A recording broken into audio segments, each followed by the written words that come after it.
Kenapa orang bisa sombong? Karena kada ingat awal kejadiannya. Andai kata kita selalu ingat awal kejadian kita, kada bakal sombong. Karena kita dari sesuatu yang hina diciptakan oleh Allah Subhanahu wa ta'ala. Dan yang kita sombongkan itu biasanya adalah sesuatu yang mendatang, bukan sesuatu yang asli.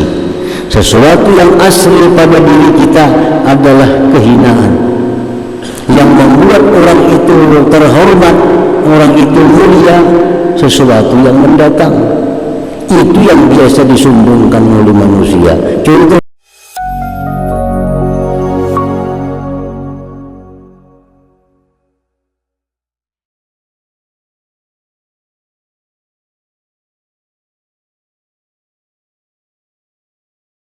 ujar Nabi, barang siapa yang memulai satu pekerjaan baik, maka bagi dia dapat pahalanya dan pahala orang-orang yang mengikuti perbuatannya itu, tanpa ada mengurangi sedikit pun dari pahala mereka itu. Nah, para muhibbin rahimakumullah, jadi kita berbuat satu kebaikan, dicontoh oleh orang lain, nah, kita akan dapat pahala satu sebagai yang melakukan kebaikan, dan kita dapat pahala seberapa banyak orang yang mengikuti kebaikan yang kita kerjakan itu, tanpa mengurangi pahala mereka sedikit jua pun. Nah, jadi keimanan kepada Al-Mubdi ini menuntut kita untuk selalu memulai dalam perbuatan-perbuatan baik, untuk selalu menggagas perbuatan-perbuatan baik, sehingga perbuatan baik itu menjadi ikutan oleh mereka-mereka yang belum terbuka hatinya untuk melakukan kebaikan itu. Nah, para muhibbin rahimakumullah, di zaman dahulu, di zaman Rasulullah sallallahu alaihi wasallam, tidak ada sembahyang tarawih. Tidak ada. Ada sempat beberapa malam Nabi sembahyang di Masjid Nabawi, diikuti oleh para sahabat, hampir penuh masjid. Nabi kita berhenti.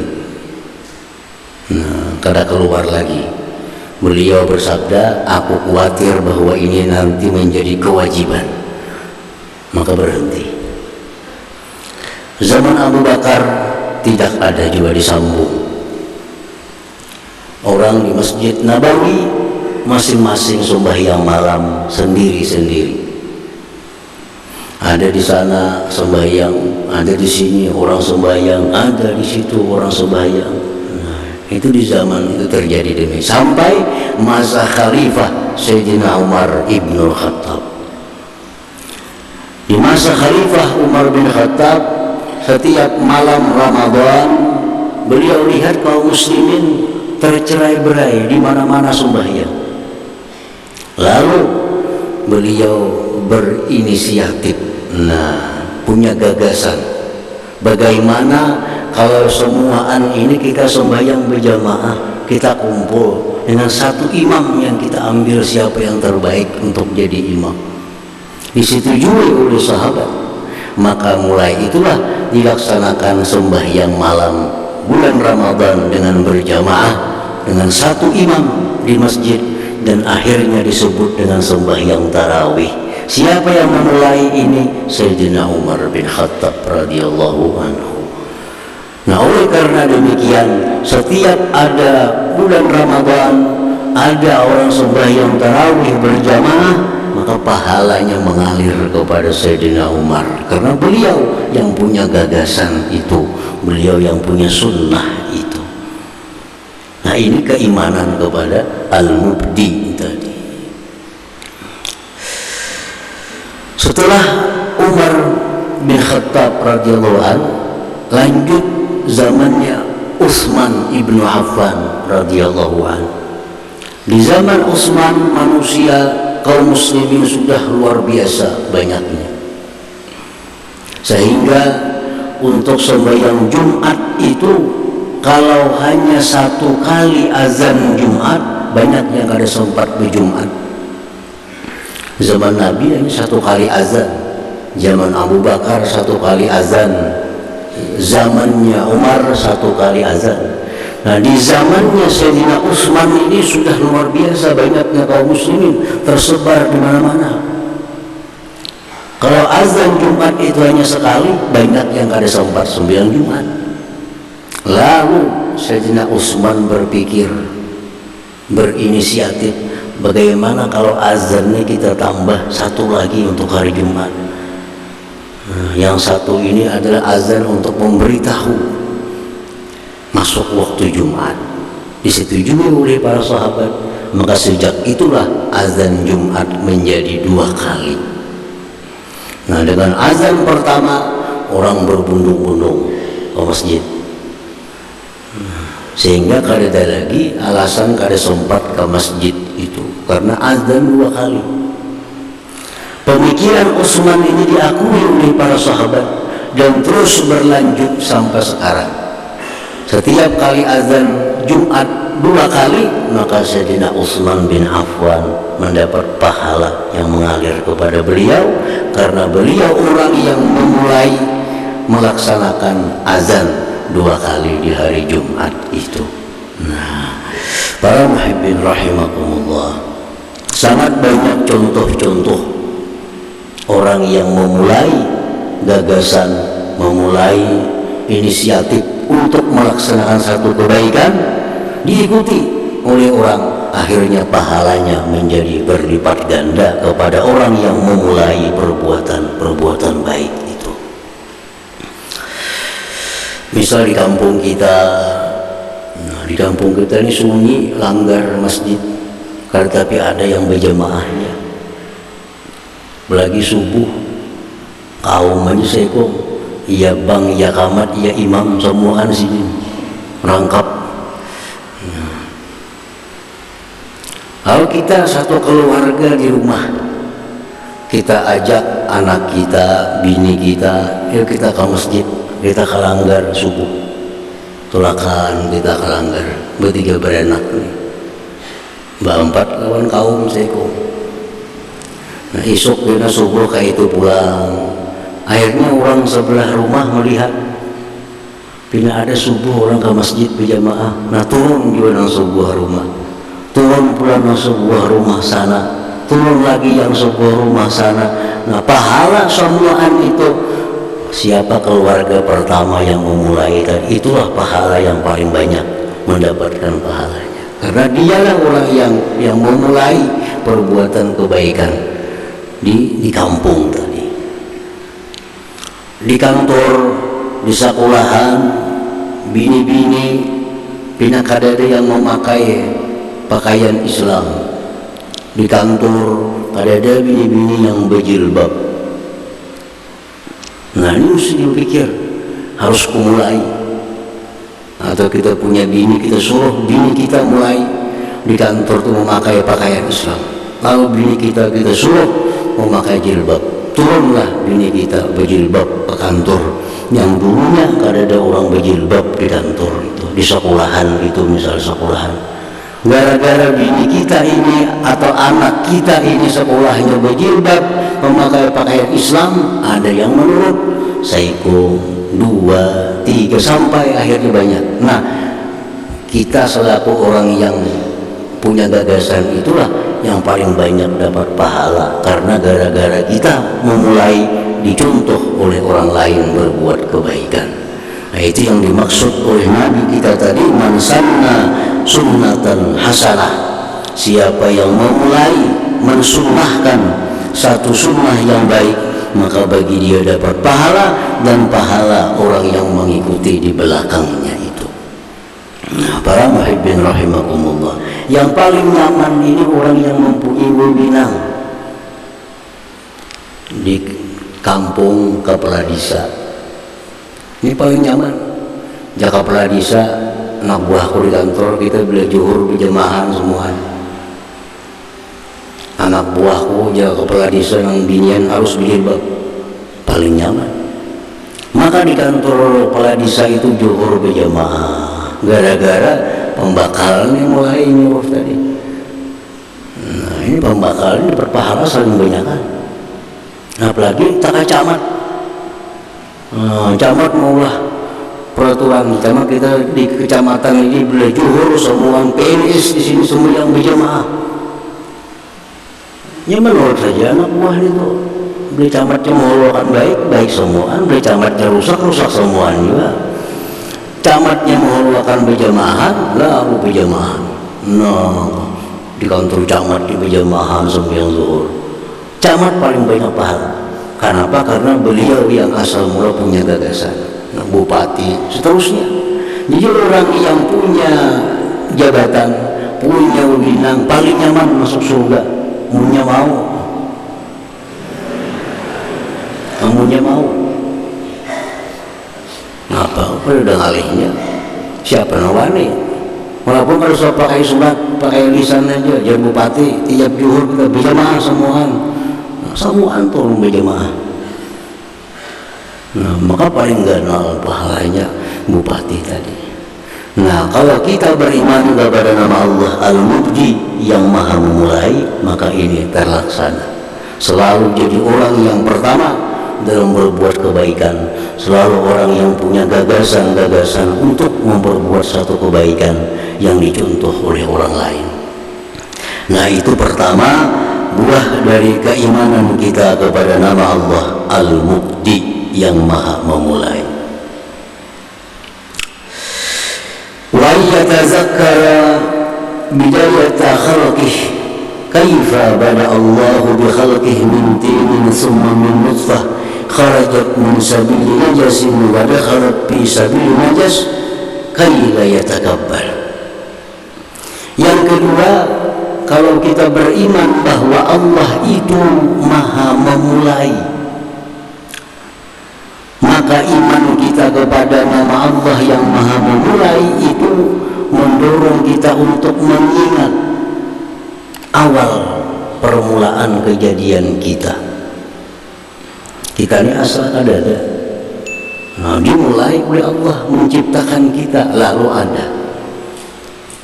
Nah, kita disuruh untuk mengingat bagaimana awal pertama Allah menciptakan manusia dari tanah. Summa min nutfah, kemudian dari setitis air mani, nutfah.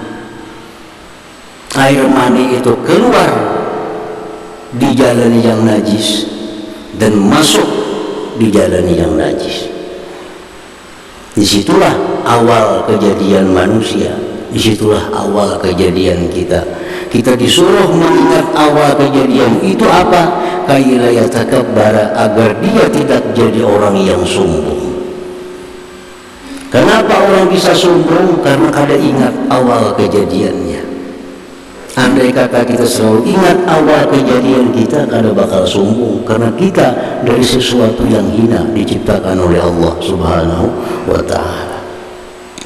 Dan yang kita sombongkan itu biasanya adalah sesuatu yang mendatang, bukan sesuatu yang asli.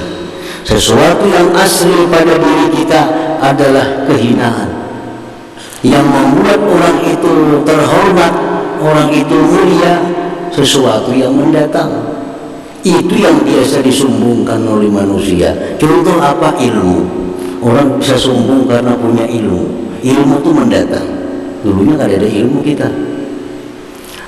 Apalagi yang membuat kita sombong, amal ibadah mendatang. Dulu kita tidak ada beramal. Apalagi yang membuat sombong, harta mendatang juga. Dulunya tidak ada punya harta. Apalagi yang membuat sombong, pangkat kedudukan mendatang juga. Nah, yang membuat kita sombong itu justru yang mendatang. Nah, kalau kita memandang itu, kada ingat siapa asal kejadian kita, apa asal kejadian kita akan jadi orang sombong. Nah, disuruh kita ingat permulaan awal kejadian kita, supaya kita jangan jadi orang yang sombong, orang sombong, orang yang dimurkai oleh Allah Subhanahu wa ta'ala. Nah, para muhibbin rahimakumullah, jadi itu dua macam. Kita ingat, bila kita menyebut nama Allah Al-Mubdi, Allah Maha Memulai, kita ingat itu, berpikir cara untuk mulai perbuatan baik. Walaupun untuk rumah tangga kita mulai perbuatan baik, bini 4, anak 4 sudah masuk dalam mulai perbuatan baik. Nah, yang kedua kita ingat awal daripada kejadian kita. Nah, itulah nama Allah Al-Mubdi tadi membuahkan yang demikian itu. Para muhibbin rahimakumullah, wal mu'min bismillah al-mu'id, kemudian orang yang beriman dengan nama Allah al-mu'id. Al-mu'id yang maha mengembalikan, yang maha mengembalikan. Nah, kalau kita beriman kepada nama Allah al-mu'id, bahwa Allah itu maha mengembalikan, ayyu'ida ma'amila min hasanatin ila hawlillah wa quwwati wa hidayatihi wa taufiqih kayla yata'ajjaba binafsih. Allah maha mengembalikan manusia, sekian prosesnya masuk dalam tanah, hancur lebur dalam tanah, sampai satu masa dikembalikan lagi oleh Allah Subhanahu wa ta'ala manusia tadi. Nah, kalau kita percaya, beriman Allah itu maha mengembalikan, maka kita selaku orang yang beriman dengan Al-Mu'id, kita mengembalikan seluruh apa yang kita kerjakan daripada kebaikan-kebaikan itu, kita kembalikan kepada daya dan upaya Allah Subhanahu wa ta'ala, kepada taufik dan hidayah Allah Subhanahu wa ta'ala, agar tidak menjadi orang yang ujub dengan dirinya. Kita ingat pernah berbuat kebaikan, kembalikan. Kita ingat bersedekah tadi, kembalikan. Itu adalah taufik hidayah Allah Subhanahu wa ta'ala. Kita ingat malam tadi sembahyang tahajud, ingat sembahyang tahajud, kembalikanlah kasih, bahwa itu adalah taufik hidayah Allah. Jika kada dapat itu, kada bakal kawat tahajud. Nah, ingat apapun perbuatan kebaikan, lah kasih kembalikan. Kembali kepada, ingat bahwa itu kebaikan bisa aku lakukan dengan sebab diberi Allah taufik dan hidayah. Tanpa itu kada akan bisa melakukan kebaikan. Nah, apa gunanya kalau kita ingat? Supaya jangan jadi orang yang ujub. Kalau kita ingat, malam tadi tahajud, malam tadi baca Quran 2 juz, malam tadi berzikir 1000, malam tadi baca selawat 1000, kada dikembalikan bahwa itu adalah bisa terjadi karena taufik hidayah Allah, kada dikembalikan ke situ, merasa ini diri seorang yang mampu sembahyang tahajud, merasa diri seorang yang mampu berzikir sekian ribu, merasa diri seorang yang mampu baca Quran sekian banyak. Akhirnya apa? Jadi ujub. Nah, ujub itu macam apa? Ujub itu jar para ulama, syuhudul ibadah shadiratan minan nafsi. Ujub itu melihat ibadah timbul dari dirinya tanpa mengembalikan kepada Allah Subhanahu wa ta'ala. Itu ujub. Melihat bahari membangun apakah gam hati mulahanku bahari ini. Nah, kada ingat lagi, mestinya kasih kembalikan. Itu adalah taufik hidayah Allah. Melihat ada perbuatan baik apa yang dilakukan, ingat, ingat, nah kasih kembalikan bahwa ini adalah taufik hidayah Allah, supaya jangan jadi orang yang ujub, supaya jangan merasa dia mampu untuk berbuat baik. Padahal manusia kada akan bisa berbuat baik sekecil apapun kalau kada dapat taufik dan hidayah Allah Subhanahu wa ta'ala.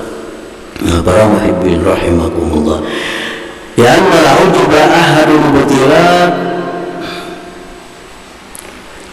itu ujub merupakan salah satu yang membatalkan sawabil hasanah, pahala kebaikan. Dengan ujub itu bisa hilang pahala kebaikan yang diperbuat, sekurang-kurangnya berkurang. Ada ulama yang mengatakan ujub itu menghilangkan pahala, ada yang mengatakan ujub menghilangkan lipat ganda pahala. Artinya dengan ujub itu pahala kita berkurang kalau kada habis. Jadilah kasih ingat, kembalikan. Nah ini kalau kita ingat nama Allah Al-Mu'id, Allah mengembalikan. Pada sampai masanya dikembalikan Allah, maka kita pun mengembalikan juga segala amal kebaikan kita kepada taufik hidayah Allah. Itu kita bisa ingat, semalam aku baca Quran 2 juz. Nah kasih kembalikan itu, bahwa itu adalah taufik Allah, hidayah Allah. Semalam aku bersedekah 1 juta, ingatlah kasih berikan bahwa itu adalah taufik hidayah Allah subhanahu, supaya jangan jadi orang yang ujub. Karena ujub ini bahayanya mengurangi atau bahkan bisa menggugurkan pahala kebaikan yang telah diperbuat itu. Wa minhu yatawalladul idlal wal kibru. Dari ujub itulah lahirnya idlal. Nah, idlal ini akibat ujub, akibat merasa aku sembahyang, aku tadi puasa, aku tadi baca Quran, aku tadi sudah berzikir 1000, kata dikembalikan kepada Allah. Ini ujub membawa kepada idlal. Apa itu idlal? Merasa punya pangkat di sisi Allah subhanahu wa ta'ala, merasa punya pangkat.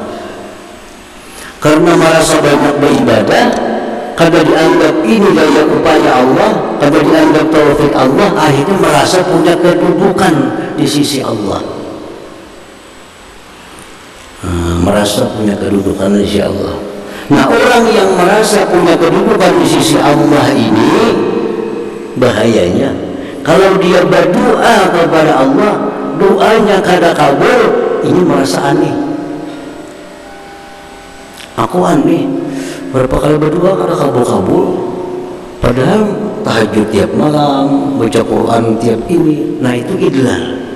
Ada orang demikian, rasa aneh, inya tuh kada ditolong oleh Allah.